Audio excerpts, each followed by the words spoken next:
Good morning. Welcome to Books at the Bottom of the Stairs. My name's Lorene. Thank you for returning to watch this if you're a longtime viewer, and welcome if you are new.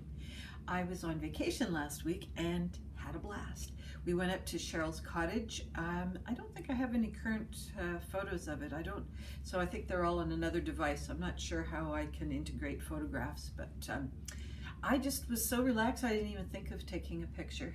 So that was brilliant. And we had just the perfect weather because it poured rain the first day, which meant we really couldn't do anything except walk the dog, and that was great. We just sat with the water coming down on the tin roof, and it was wonderful. So she has a cottage that actually my husband designed. He's an architect, and it has big windows, and her property is up high on a hill. So we look down this really long sloping hill to a marsh, and then beyond the marsh is a bit of a road, and beyond that is the sands of the Northumberland Strait, which on good days and most days you can actually see across to Prince Edward Island. And so with the changing clouds and the changing tides, there's always something happening out on the water.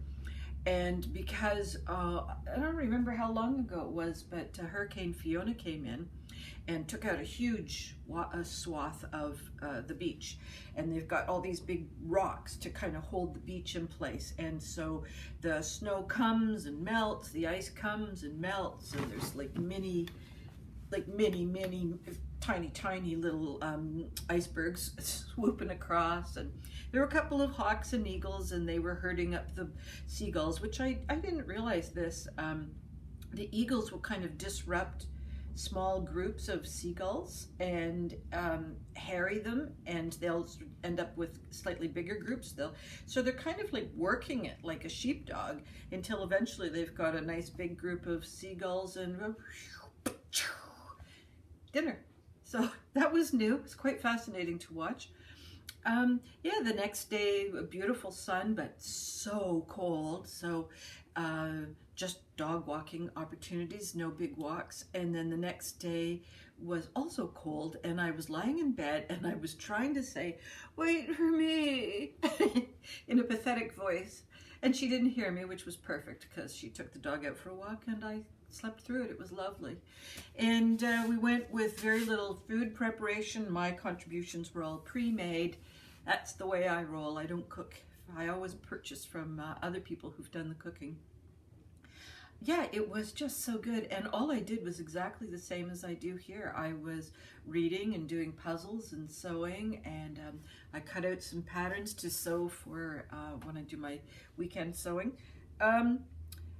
Yeah, it was wonderful. Really relaxing. And I think what was brilliant is just not having those chores lying around. Like, I didn't have to worry about the laundry or cleaning the litter boxes. You know, there was just all those kind of small but insistent chores that just weren't part of my landscape. So it was really a treat. I really enjoyed it. And what I did, of course, in my reading, which I'm not going to talk about, I was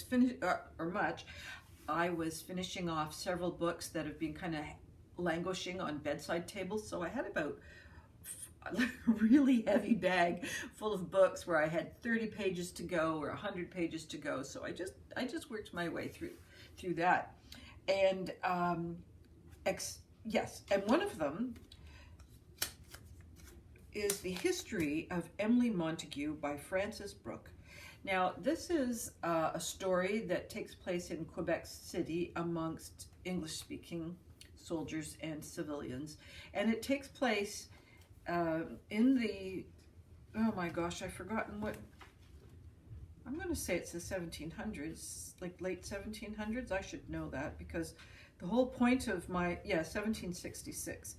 The whole point of my reading this particular author is that I am trying to go through Canadian female authors who published in Canada.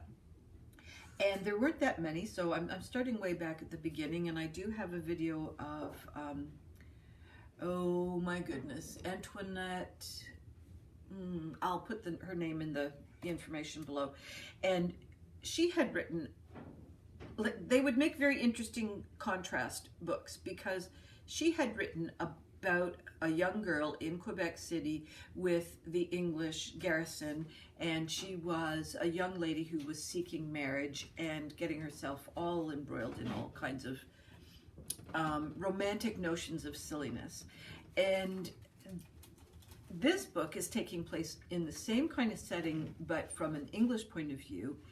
The other one was just written as a story, as we understand fiction. This one's written in a series of letters between about 5 or 6 different people. And the difference, the other big fundamental difference is the other one had characters and character development and a plot and a crisis and a solution. Now, this one might also, but because we keep getting these letter kind of formats, the plot is developing so slowly, and we have got a real preoccupation with people's what are known as sentiments. And they're talking about their views of love, their views of marriage, what makes a good woman. I mean, when you listen to the men talking about it, it's of course of its era. And interestingly, the main male character, he is, yeah, everybody signs their name with just their initials. So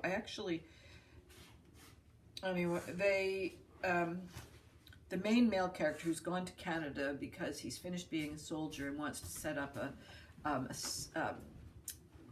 like an estate of his own, has gone to do this, and he's writing to his buddy the soldier back in town in London, and he has a sister living in London, and he's telling his buddy, don't you go after my sister. I know what you think about women. You're not good enough for my sister. So that's kind of funny. This is not a laugh book. This is just a kind of a book to get through. I'm still not done. I've been working on it for months.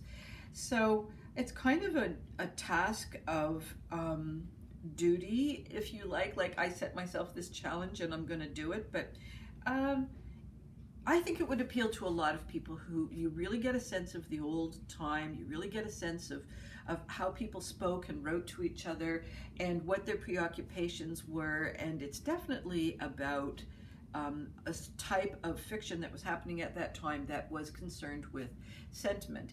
And when you read this particular book, you can kind of get a sense of later eras, like the Jane Austen, and how people would say novels are silly for you. If they're reading these ones, you can kind of get an understanding of why they might think so, because it just kind of trittles along. That's a new word, trittle. So it trittles along, and maybe we'll get to the end. I don't know.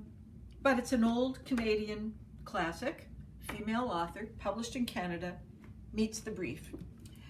All right, current Canadian classics. Now, some of you may remember that I have been reading Helene Humphrey's for years. She's one of my favorite authors, and I made it a project last year to get all of her books and to try and read her in sequence. And I have read some of her things I have read some of her writings in the past, and I am a terrible rereader, so I am going in chronological order but skipping the things I have already read. And this book, Helene Humphrey writes Coventry. This is a really fascinating book. It's takes place in England, London, and it's during the war years of the Second World War. She published it in 2008. And so we start in November of 1940, and it doesn't really move along too far into the war. And we have a young lady, Harriet, who is on, well, actually, it only takes really in place, particularly in one night. Harriet has substituted to be a fire warden on Coventry cathedral roof. Her neighbor downstairs has twisted his ankle and asked her to substitute, and at this point women are not doing that task, so she's kind of dressed up as a man. And this is the first time that the Germans have focused in on Coventry. They've dropped a few bombs intermittently, but this is like a serious shelling that's going on.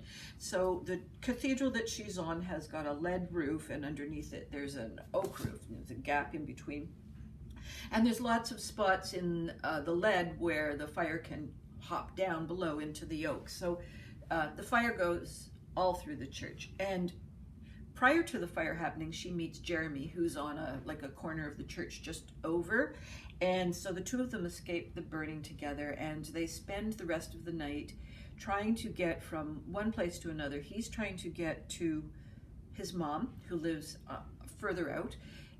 His mom is waiting it out in a bomb shelter and then decides that she needs to move. She's thinking, like, if Jeremy's gonna come home, then I should be at home. So she's got that journey. And Harriet and Jeremy are traveling together, and their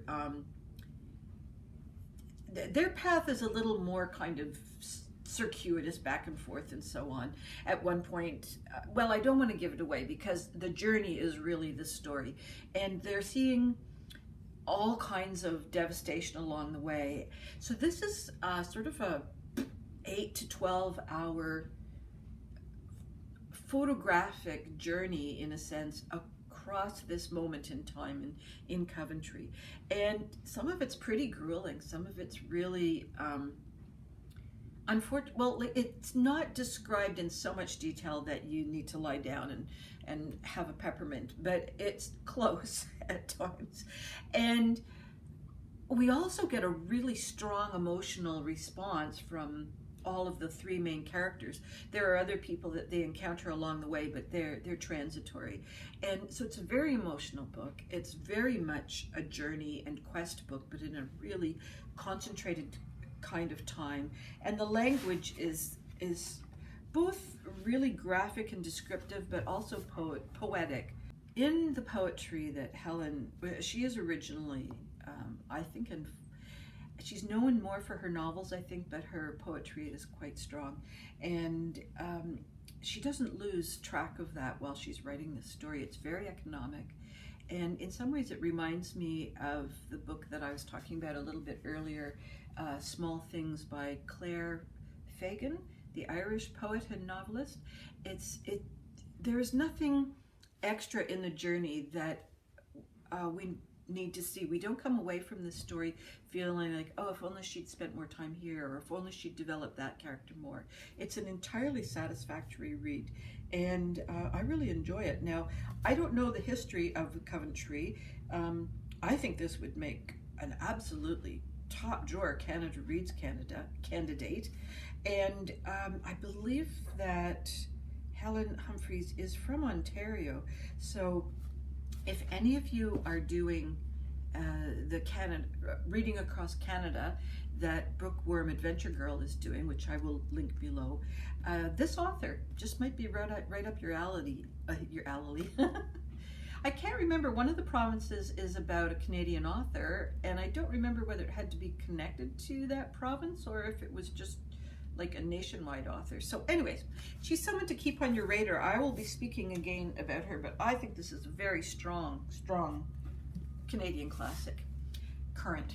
All right, the other one that's currently on everybody's radar, if you are doing Canada Reads at all, is Ducks. This is 2 Years in the Oil Sands, written and illustrated by Kate Beaton. It's actually made the New York Times best-selling list, and it is quite a lovely illustration. It's a bit of a long story. It's the 2 years, so sometimes the illustration is soft and gentle like that, and at other times, well, now I'm not going to be able to find it. Oh, this one's kind of fun. These are the depiction of the Northern Lights. She really does a wonderful job. I interrupted myself, so I don't know what I was saying. Anyway, she does a lovely job of illustrating, and our main character, Katie, she consistently stays well drawn, as do the characters in her different times. She's also got a sense of humor. I really don't know how close I have to bring this for you to see it, but she's got to go out to the trailer to use the washroom, porta potty kind of situation, and it's so cold, like nobody wants to move. I think, a sunny day is minus 40 degrees or something. And she works the shifts so that quite often she is on a night shift and can go in one of the places where she's staying. She's like 12 days on, 2 days off. And in that time frame, she will have day shifts and night shifts. So she can go several days without seeing daylight, not to mention that it's North Alberta, so dark. Anyhow. Okay, so just without the cover, it's a nice looking book too. I think that this is going to get a lot of positive response from the Canada Reads thing. I think that because of its novel presentation format, it's going to get a lot of support. I think the story that it tells is going to resonate with a lot of people. I think that people who have any kind of familiarity with the 3 provinces involved, which would be sort of Newfoundland, Labrador, the Cape Breton of Nova Scotia, although there are plenty of Nova Scotians who go to out west who aren't from Cape Breton, but there's definitely a strong Cape Breton contingent out west. And then, of course, the folks who work in the oil sands are really going to resonate with this book. Those of us who aren't familiar with those communities are going to be fascinated. There's just, in her drawings, there's so much information in terms of what the oil sands look like and what the buildings look like, what the vehicles look like. When there's something that's, you know, a 3-story tall vehicle, for instance, she'll have a car parked beside it. She talks about the highway I-6, I think it is, which is the highway of death, because you know, between these big vehicles driving along and these little cars putting along, they don't go well together. They're, you know, causing accidents left, right, and center. Well, the story is about Katie and Katie's time in this situation, how she gets there. She's made up her mind that she wants to pay off her student loans and she wants to do it fast.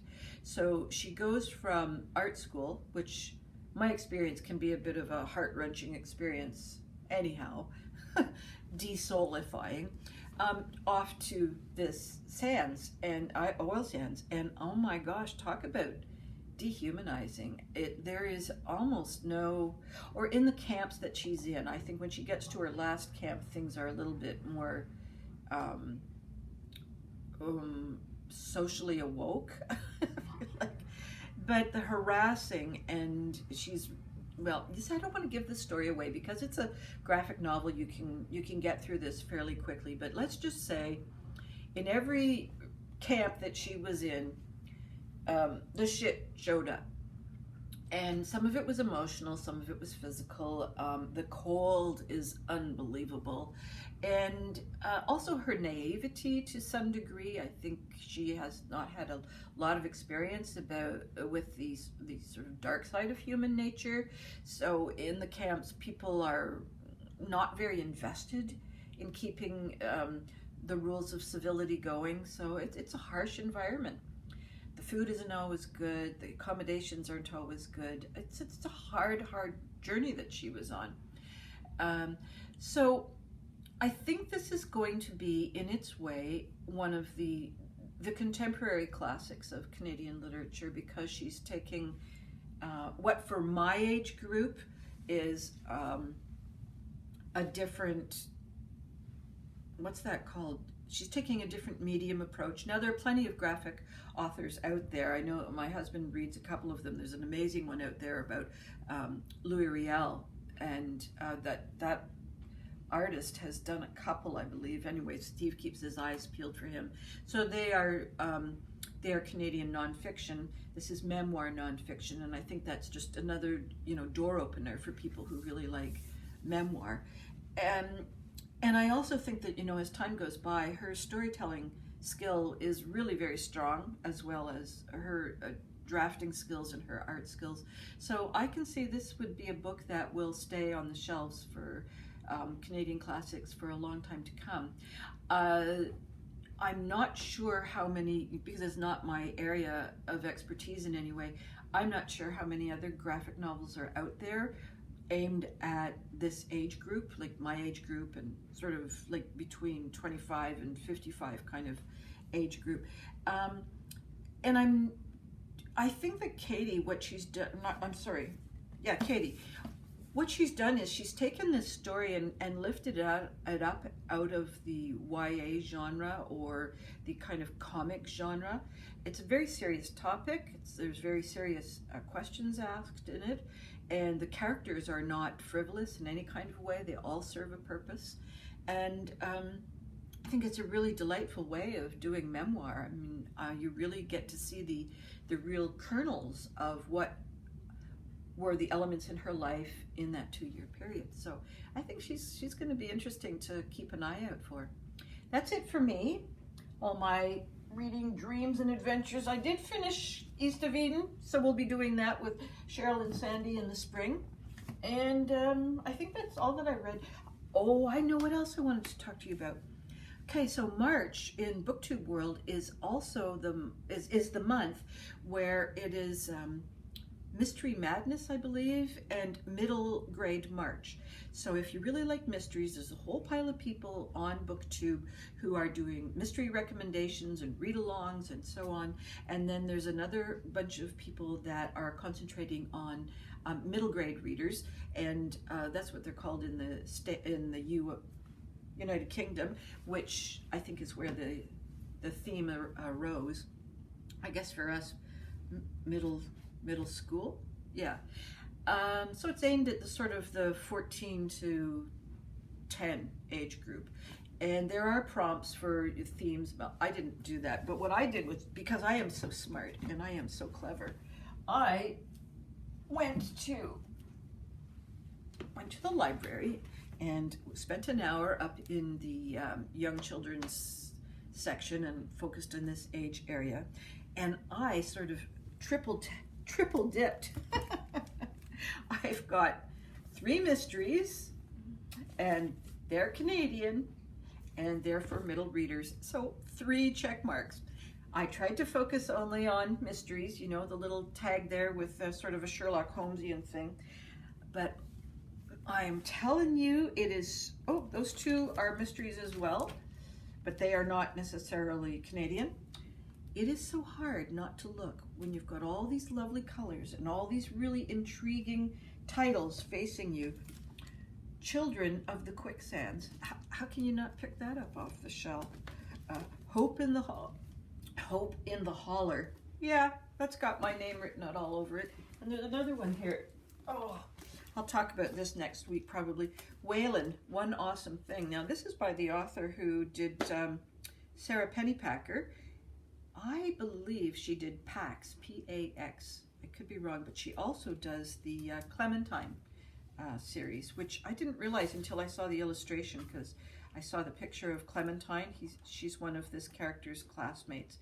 The story's told from the point of view of Wayland. Anyways, I will talk about this at a future time. So that's March. If you're looking for some inspiration, just look up Middle March or Mystery Madness, hashtag. All right, that's it for me. I hope all your reading dreams and adventures continue to come true, that you weren't bothered by the dishwasher. And I'll see you next time. Bye-bye for now.